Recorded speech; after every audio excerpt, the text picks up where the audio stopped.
প্রতিভা থাকলেই কি বড় হওয়া যায়? না, প্রতিভা থাকলেই বড় হওয়া যায় না। প্রতিভা থাকার সাথে, সাথে মানুষের বুদ্ধি, পরামর্শ এবং বিভিন্ন ধরনের কিন্তু টেকনিক আপনাকে জানতে হবে। তো এই জিনিসটা আমাদের যে শিখায় সে হচ্ছে মেন্টর এবং কোচ।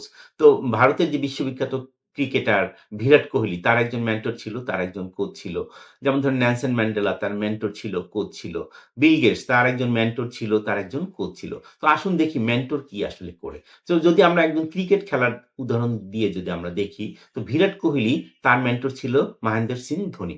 তো মেন্টরের কাজ হচ্ছে আসলে কাজটা কিভাবে করতে হয়। যেমন ধরুন কিভাবে খেলতে হয় এবং কোচের কাজ হচ্ছে কিভাবে চিন্তা করতে হয়।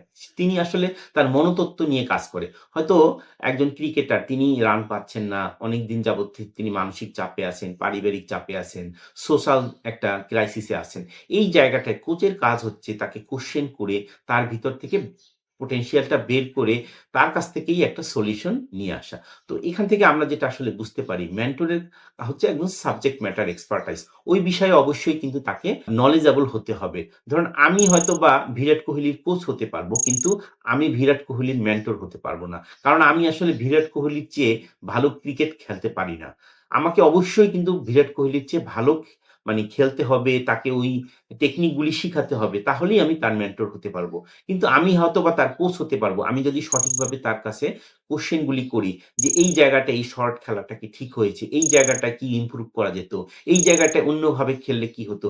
এভাবে কোয়েশ্চেন করে একজন কোচের কাজ হচ্ছে তার কাছ থেকে আনসারটা নিয়ে আসা। দ্যাট মিনস হচ্ছে একজন মেন্টর যেটা হচ্ছে খেলাটাকে শিখাচ্ছে। একদম প্র্যাকটিক্যাল ফিল্ডে। একজন কোচ হচ্ছে মানে হয়তোবা তিনি খেলাটা বুঝেন, খেলাটা ভালোবাসেন কিন্তু খেলতে পারেন না। তিনিও কিন্তু কোচ হতে পারবেন। তো আমরা বিষয়টা হয়তো বুঝতে পেরেছি। যাই হোক যেমন ধরেন বিল গেটস তার কিন্তু একজন মেন্টর ছিল, তার কিন্তু একজন কোচ ছিল। নেলসন ম্যান্ডেলা তার কিন্তু একজন মেন্টর ছিলেন। তার একজন নৈতিক মেন্টর তিনি ছিলেন আমাদের মাহাত্মা গান্ধী ইন্ডিয়ার। তো তার একজন যে কোচ, তারা হচ্ছেন তাদের যে রাজনৈতিক উপদেষ্টা থাকে, তারা কিন্তু তাদের কোচিং করায়। তাদের কিন্তু অবশ্যই একজন মেন্টর এবং কোচ এটা কিন্তু সিলেক্ট করতে হবে। বিশেষ করে ডিফিকাল্ট সিচুয়েশন এ একজন কোচের ভূমিকা কিন্তু অপরিসীম। একজন কোচ আপনাকে ডিফিকাল্ট সিচুয়েশন এ মেন্টালি খুবই সাপোর্ট করবে।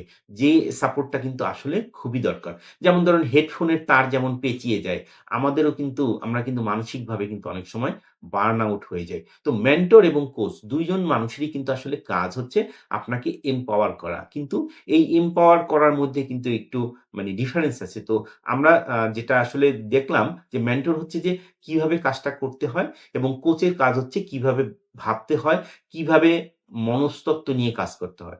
তো আশা করি এটা আপনাদের কাজে লাগবে।